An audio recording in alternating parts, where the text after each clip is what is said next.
Di sebuah desa terpencil di Jawa, hiduplah seorang petani tua bernama Pak Darma.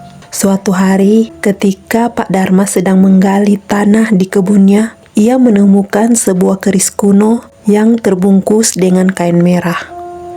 Keris itu tampak berkilau, meskipun sudah terkubur lama. Pak Darma memutuskan untuk membawa keris itu pulang. Malam pertama setelah menemukan keris tersebut, Pak Darma mulai mengalami mimpi aneh. Ia bermimpi bertemu dengan seorang pria yang berpakaian kuno dan memperkenalkan dirinya sebagai Pangeran Arya. Pangeran Arya mengaku bahwa ia tewas terbunuh dalam sebuah pertempuran dan rohnya terikat pada keris itu. Ia meminta Pak Darma untuk merawat keris tersebut dengan baik dan memperingatkan bahwa keris itu tidak boleh digunakan untuk hal-hal yang buruk. Keanehan mulai terjadi di rumah Pak Darma. Istri dan anak-anaknya sering mendengar ada suara-suara aneh pada malam hari, seperti suara langkah kaki dan juga suara bisikan halus. Kadang-kadang mereka melihat ada bayangan hitam yang melintas. Pak Darma mencoba meyakinkan keluarganya bahwa semua akan baik-baik saja, meskipun Pak Darma sendiri mulai merasa ketakutan.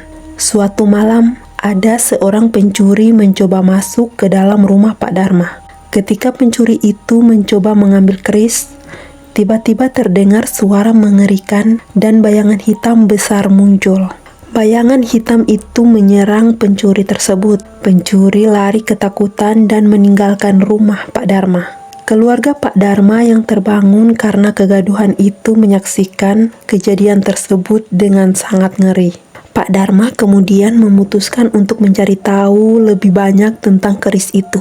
Ia kemudian bertemu dengan seorang tetua dari desa sebelah yang menceritakan bahwa keris itu memang milik seorang pangeran yang tewas dengan tragis dan rohnya terperangkap di dalam keris. Tetua desa itu menyarankan agar keris tersebut dikembalikan ke tempat asalnya untuk menghentikan gangguan-gangguan tersebut.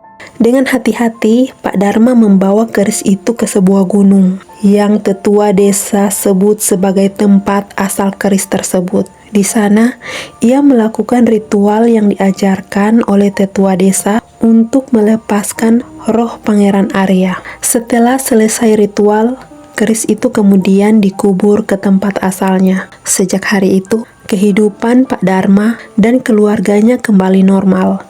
Tidak ada lagi suara-suara aneh atau bayangan hitam yang mengganggu.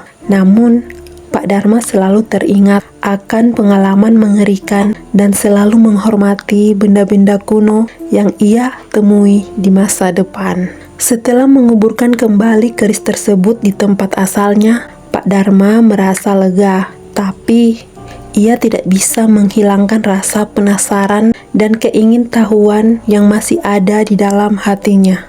Ia mulai mendalami sejarah dan legenda tentang keris yang ada di desanya.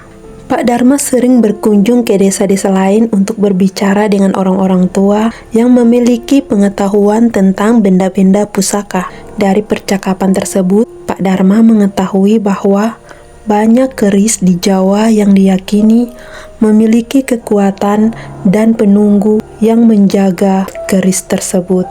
Beberapa keris bahkan dipercaya memiliki kemampuan untuk melindungi pemiliknya, sementara yang lain bisa membawa malapetaka jika disalahgunakan.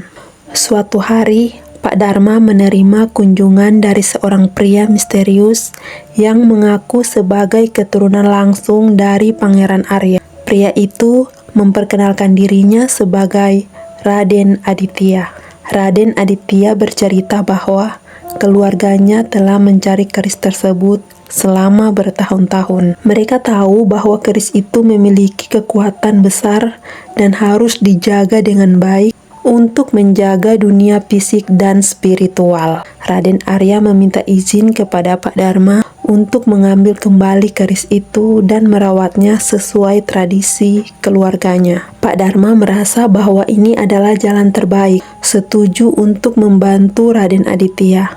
Mereka berdua kemudian pergi ke tempat di mana keris itu dikubur dan melakukan ritual penggalian dengan penuh hormat. Ketika keris itu diangkat dari tanah, langit yang semula cerah mendadak menjadi mendung dan angin kencang tiba-tiba berhembus. Raden Aditya segera melakukan ritual pemurnian untuk menenangkan roh Pangeran Arya yang masih terikat pada keris tersebut. Setelah ritual itu selesai, angin pun mereda dan suasana kembali tenang.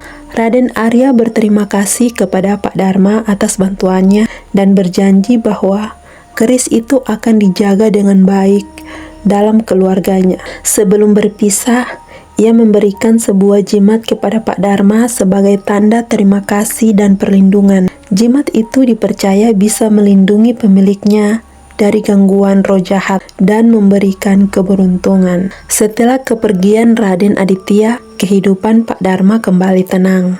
Namun, pengalaman tersebut membuatnya semakin menghargai dan menghormati kekuatan spiritual yang ada di sekitarnya.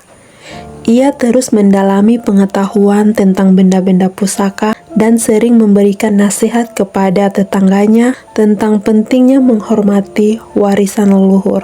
Kisah keris berpenunggu ini menjadi legenda di desa Pak Dharma, mengingatkan setiap generasi akan pentingnya menghormati sejarah dan kekuatan spiritual yang tersembunyi di balik benda-benda kuno. Pak Dharma pun dikenal sebagai penjaga tradisi dan pengetahuan yang selalu siap membantu siapapun yang membutuhkan nasihat tentang benda-benda pusaka dan kekuatan spiritual.